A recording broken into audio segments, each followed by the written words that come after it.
ખાધેલું ખભે આવે સૌએ સાંભળ્યું હશે, એટલે જ કદાચ ખભા મજબૂત થઈ ગયા અને ગોઠણ નબળા રહી ગયા.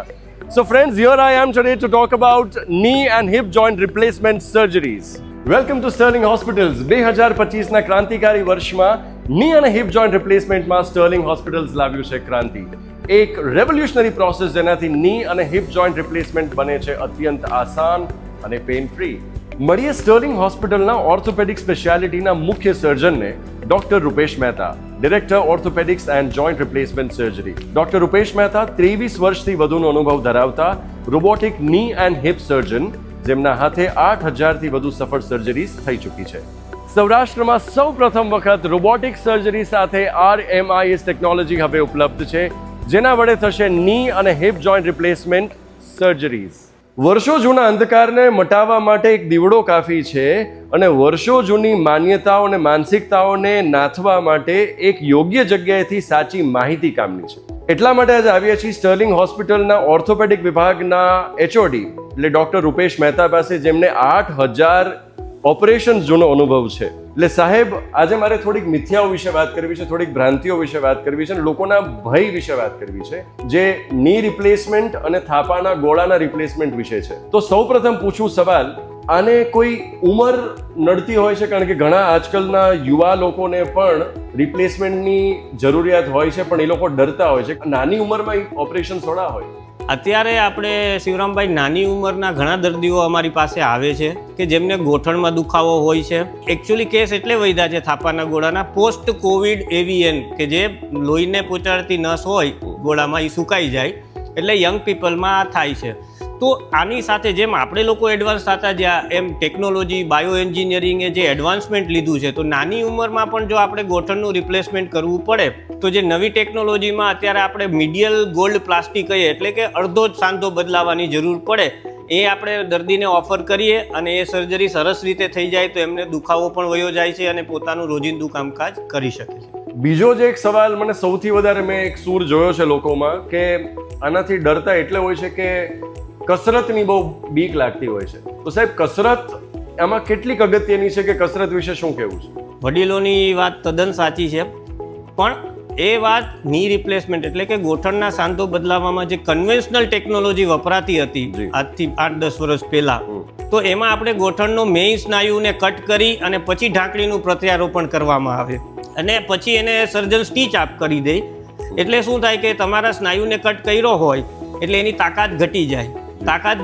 એ તાકાત પાછી રિગેઇન કરવા માટે તમારે મહિનો દિવસ ફિઝિયોથેરાપી કરવી પડે. પણ જે આ મિનિમલ ઇન્વેઝિવ સર્જરી છે કે જેમાં સ્નાયુને કટ કરવામાં જ નથી આવતો, સ્નાયુને લિફ્ટ કરવામાં આવે અને પછી જે આ ઇમ્પ્લાન્ટ એટલે કે ઢાંકણીનું પ્રત્યારોપણ કરવામાં આવે, આમાં દર્દીને કોઈ પણ પ્રકારની ફિઝિયોથેરાપી કે કસરત કરવાની જરૂર હોતી નથી. તો આનો સક્સેસ રેશિયો કેટલો ગણતા હશું? કારણ કે ઘણી જગ્યાએ લોકો સક્સેસ રેશિયો જેવો શબ્દ વાપરે છે કે સાહેબ આમાં ફેલ થવાના ચાન્સીસ કેટલા? સક્સેસ રેશિયો આ બહુ અગત્યનો ટોપિક છે, પણ એમાં મલ્ટીફેક્ટોરિયલ છે. આપણે એક ફેક્ટર લઈને ના કહી શકીએ. દર્દીની તાસીર કેવી છે, દર્દીનું વજન કેટલું છે, દર્દી કયા ઇન્ફ્રાસ્ટ્રક્ચર એટલે કે કઈ પ્રકારની હોસ્પિટલમાં ઓપરેશન કરાવે છે, અને સૌથી અગત્યનું ફેક્ટર કે સર્જનને અનુભવ આ સર્જરીનો કેટલો છે.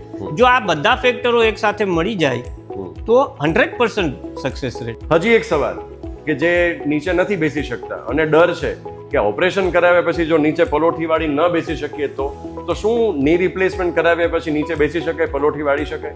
ચોક્કસપણે બેસી શકાય. હું જ્યારે કોલેજમાં ભણતો કે જ્યારે મારા ઇનિશિયલ કેરિયરમાં, ત્યારે મારે ત્યાં દર્દી આવે ને ઓપરેશન માટે, ત્યારે પહેલાં હું કહેતો કે બા આ ઓપરેશન પછી નીચે બેસી શકશો નહીં, પણ 20 વર્ષ પહેલાં. અચ્છા. હવે જે આ નવી ટેકનોલોજી છે એના હિસાબે જે આ કૃત્રિમ ઢાંકણીની જે ડિઝાઇન છે, એમાં એક ડિઝાઇન એવી આવી છે, હાઈફ્લેક્સ કહેવાય એને. હાઈફ્લેક્સ એટલે તમારો ગોઠણ 140 ડિગ્રી સુધી વળે. એટલે અગત્યનું એ છે કે પલાઠી વાળીને ચોક્કસપણે બેસી શકાય, પણ એમાં આપણે હાઈફ્લેક્સ ડિઝાઇન જોઈન્ટ નાખવો પડે અને સર્જનની કુશળતા જોઈએ. જે ઓપરેશન ટાઈમે બેલેન્સિંગ ટેકનિક કે અમારી મેડિકલ ટર્મિનોલોજીમાં ગેપ બેલેન્સિંગ ટેકનિક, એ જો ગેપ બરાબર મેચ કરી દે સર્જન, તો 110% દર્દી પલોઠી વાળીને બેસી શકે. સાહેબ, પલોઠીનું તો આપે કીધું, દાદરા ચડી ઉતરી શકાય ખરા? ઓપરેશન પછી જનરલી અમે બીજા દિવસે જ ચડવાની છૂટ આપતા હોઈએ છીએ. પણ ઘણીવાર કોઈ દર્દીનું વજન વધારે હોય તો 2, 3, 5 દિવસ કે અઠવાડિયા પછી એને થોડોક દુખાવો કે સોજો જે હોય ઓપરેશનનો ઓછો થાય તો ચોક્કસપણે ચડી શકે. દવા ઉપર અવલંબન કેટલું? દવા કેટલોક લાંબો સમય લેવી પડે? અમારે ત્યાં અમારા ઇન્સ્ટિટ્યૂટના પ્રોટોકોલ પ્રમાણે સ્ટીચ રિમૂવ થાય એટલે 15 દિવસ સુધીની દવા લેવાની હોય છે. પછી અમે કોઈ પણ પ્રકારની દવા આપતા નથી. કોઈ પણ પ્રકારના રેગ્યુલર ફોલોઅપમાં આવવાની જરૂર નથી. દર્દી એકવાર ડ્રેસિંગ માટે આવશે, એકવાર ટાંકા તોડાવવાની, પછી 3 મહિને એકવાર આવવાનું. પછી અમે જનરલી એમ કહેતા હોય કે હવે તમને કંઈ તકલીફ હોય, જરૂર હોય તો આવજો. સાહેબ, આ તો જાદુઈ વસ્તુ કંઈ કહી શકાય, કારણ કે આટલા વર્ષોથી જેટલી મને પણ ખબર હતી, મને લાગતું હતું કે મને ઘણી ખરી ખબર છે, પણ આમાંથી બિલકુલ કાંઈ જ ખબર નહોતી.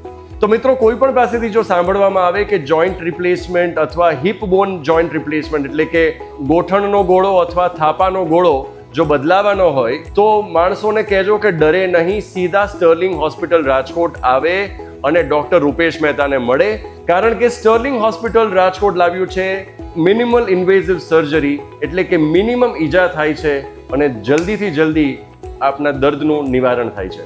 ડરનો ઈલાજ ગૂગલ નથી, ડરનો ઈલાજ ડૉક્ટર છે. So do not worry, come to Sterling Hospital Rajkot, meet doctor Rupesh Mehta and your pain will go away.